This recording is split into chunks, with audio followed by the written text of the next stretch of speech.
एक व्यक्ति की गला घोंटकर हत्या के बाद फरार आरोपी को 1.5 माह बाद आत्मग्लानि हुई और उसने गांव में अपने परिचित को फोन कर हत्या करना स्वीकार किया है। आरोपी का परिचित रिकॉर्डिंग लेकर बैकुंठपुर थाने पहुंच गया। पुलिस ने महाराष्ट्र से आरोपी को गिरफ्तार कर लिया है। बैकुंठपुर थाने के डिहिया में 10 अक्टूबर को उमेश वर्मा 38 वर्ष का शव बंद कमरे में मिला था। प्रथम दृष्टया मौत के कारण सामने नहीं आने पर पुलिस मर्ग कायम कर जांच कर रही थी। युवक की मौत सामान्य नहीं बल्कि उसकी गला घोंटकर हत्या की गई थी। हत्या करने वाला कोई और नहीं बल्कि उसका दोस्त लालता प्रसाद वर्मा निवासी डिहिया ही था। आरोपी घटना के बाद नासिक चला गया था। उसने कुछ दिन पूर्व गांव के एक व्यक्ति को फोन किया और हत्या की घटना को अंजाम देना स्वीकार किया। पड़ोसी ने उसकी कॉल रिकॉर्ड कर पुलिस को सुनाया तो पूरा मामला सामने आते ही एसपी विवेक सिंह ने थाना प्रभारी विजय सिंह के नेतृत्व में टीम गठित की और उसे नासिक भेजा। आरोपी वहां कैटरिंग का काम करता था, जिसको गिरफ्तार कर रीवा लाया गया है। पूछताछ में उसने दोस्त की हत्या करना स्वीकार किया है। आरोपी को हत्या की ग्लानि हो रही थी, जिस पर उसने गांव के परिचित को फोन कर अपना दर्द बयां किया और इस हंती हत्या का पर्दाफाश हो गया। बताया जाता है कि शराबखोरी के दौरान विवाद हुआ था।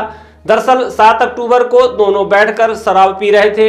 इसी दौरान उनके बीच विवाद हुआ तो उमेश ने लालता के सीने और गुप्तांग में लात मार दी, जिससे वह अचेत हो गया। कुछ देर बाद जब लालता को होश आया तो नशे की हालत में अचेत पड़े उमेश का गला घोंट दिया था, जिससे उसकी मौत हो गई।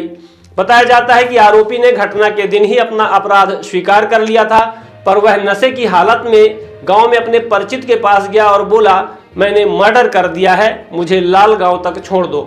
पर परिचित ने उसे छोड़ने से मना कर दिया, जिस पर उसने धमकी दी और फिर हत्या करने की बात कही थी।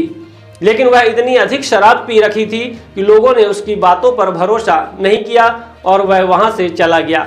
आपको यह भी बता दें कि आरोपी ने युवक की हत्या 7 अक्टूबर को कर दी थी और शव कमरे में पड़ा था। उनके घर के आंगन में तुलसी की क्यारी बनी हुई थी, जिसमें प्रतिदिन युवक की भाभी दीपक लगाती थी। 10 अक्टूबर को जब दीपक लगाने गई तो काफी दुर्गंध आ रही थी। उन्होंने कमरे में जाकर देखा तो अंदर शव पड़ा था। यह भी बताया जाता है कि मृतक युवक अपने परिवार के साथ पुणे में रहता था। पत्नी की तबीयत खराब होने पर वह झाड़ फूंक करवाने रीवा लाया था। घटना दिनांक को पत्नी बच्चों को लेकर मायके चली गई थी और वह घर में अकेले था, जहां आरोपी के साथ बैठकर शराब पीने लगा। उसके बाद हत्या कर दी गई थी।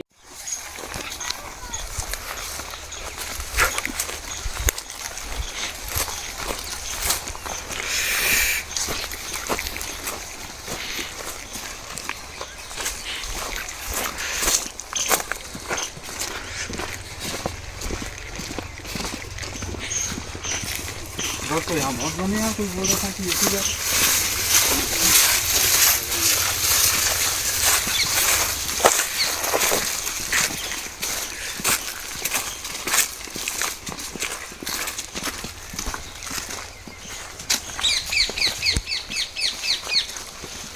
यही रास्ता है।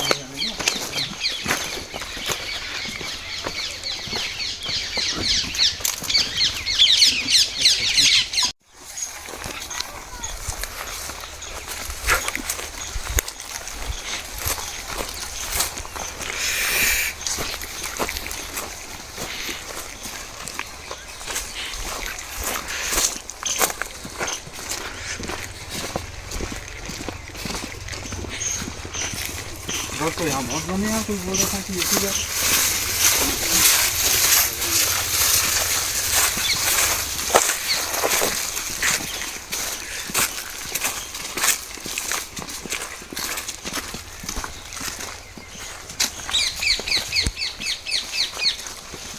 यही रास्ता है।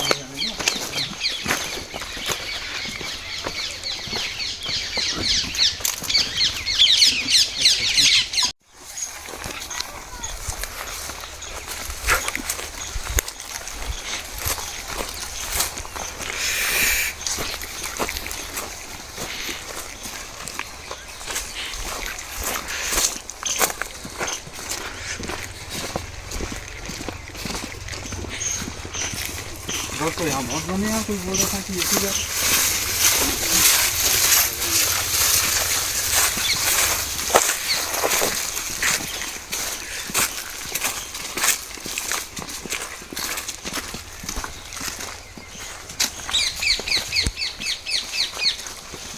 यही रास्ता है हमारे यहाँ का।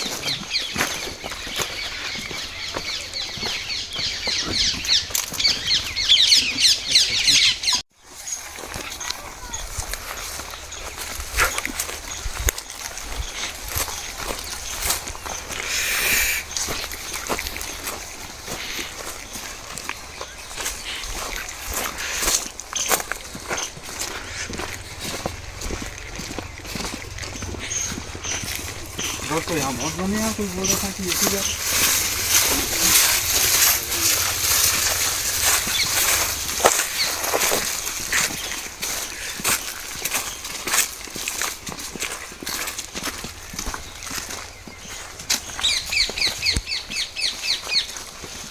यही रास्ता है हमारे यहाँ का।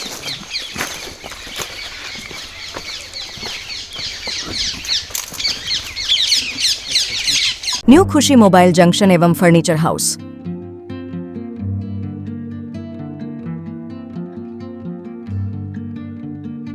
खरीदे सब कुछ एक ही जगह पर आसान सी किश्तों में। न्यू खुशी मोबाइल जंक्शन एवं फर्नीचर हाउस में मोबाइल, सोफा, बेड, अलमारी, बक्सा, पेटी, सिंगारदानी, TV, fridge, AC, washing machine, शादी का संपूर्ण सामान एक ही जगह में उपलब्ध है। हमारे यहाँ 0% फाइनेंस की सुविधा उपलब्ध है और 5 मिनट में कहीं के भी आधार कार्ड से आप फाइनेंस करवा सकते हैं। शादी का संपूर्ण इलेक्ट्रॉनिक और फर्नीचर सामान खरीदने पर पाए भारी छूट और सुनिश्चित उपहार। हमारे यहाँ मेगा एक्सचेंज ऑफर में पुराने के बदले नए सामान उचित मूल्य में दिए जाते हैं। हमारा पता है न्यू खुशी मोबाइल जंक्शन एवं फर्नीचर हाउस, ढेखा तिराहा, रीवा। हमसे संपर्क करें 89 89 90 19 92 और 62 64 72 0 23 3 नंबर पर।